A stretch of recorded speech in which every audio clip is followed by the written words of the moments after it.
Guys তোমরা just ওয়েদারটা দেখো, জাস্ট মারাত্মক লেভেলের। এখন বাজে কিন্তু বিকেল 4:30, কিন্তু দেখে কেউ বলবে না যে বিকেল 4:30 বাজে, মনে হবে সন্ধে হয়ে গেছে।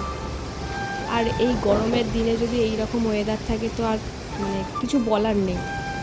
তো হ্যালো এভরিওয়ান, কেমন আছেন সবাই? আশা করি খুব ভালো আছেন, আর আমিও খুব ভালো আছি। আর তোমাদের আমার এই ডেলি ব্লগ কেমন লাগছে প্লিজ কমেন্ট করে জানাবেন কিন্তু।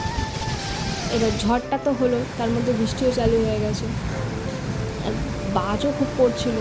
তো বৃষ্টি থামার পর ওয়েদারটা ঠিক এরকম, চারিদিকটা পুরো অরেঞ্জ অরেঞ্জ হয়ে গেছে। তার মধ্যে আমার বর এখন ফোন করে বলল যে আমাকে একটু চা বানাতে। তার মধ্যে বললো যে আজকে ওর একটু চিংড়ি মাছ দিয়ে পটল চিংড়ি খেতে ইচ্ছা করছে।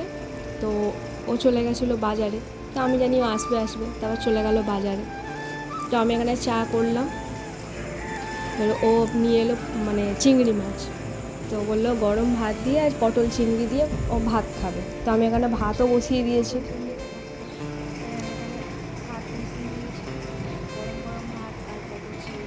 তারপর বললো যে আমাকে একটুখানি ম্যাগি বানিয়ে দিতে, তো আমি ওর জন্য একটু ম্যাগি বানিয়ে দিয়েছিলাম, আর ও আমার জন্য এনেছিলো ফুচকা। তো সেটাও আমি মানে খেয়ে নিয়েছি, সেটা ক্লিপ নেওয়া হয়নি। তো এখানে আমি ওর জন্য ম্যাগি বানিয়ে দিচ্ছিলাম।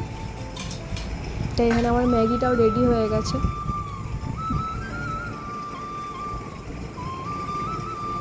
আর এই যে সেই চিংড়ি মাছ, এই চিংড়ি মাছের জন্য সারা বাজার খুঁজেছে, কোনো জায়গায় পায়নি। লাস্টে শখের বাজার চলে গেছিলো চিংড়ি মাছ আনতে। মানে এতটাই ওর ইচ্ছা করছিল যে চিংড়ি মাছ দিয়ে পটল চিংড়ি খাবে। তো এখানে চিংড়ি মাছগুলো বেছে নিয়ে আমি নুন হলুদ দিয়ে মাখিয়ে নিয়েছি।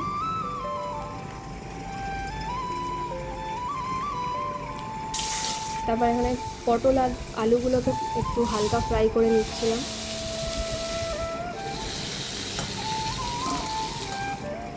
তারপর চিংড়ি মাছটাও ভেজে নিয়েছি।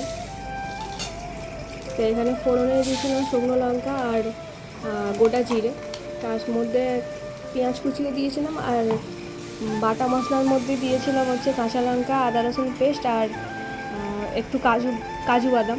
ও কাজু বাদাম আর দইও নিয়ে এসেছিলো, তো ওটাও দিয়েছি।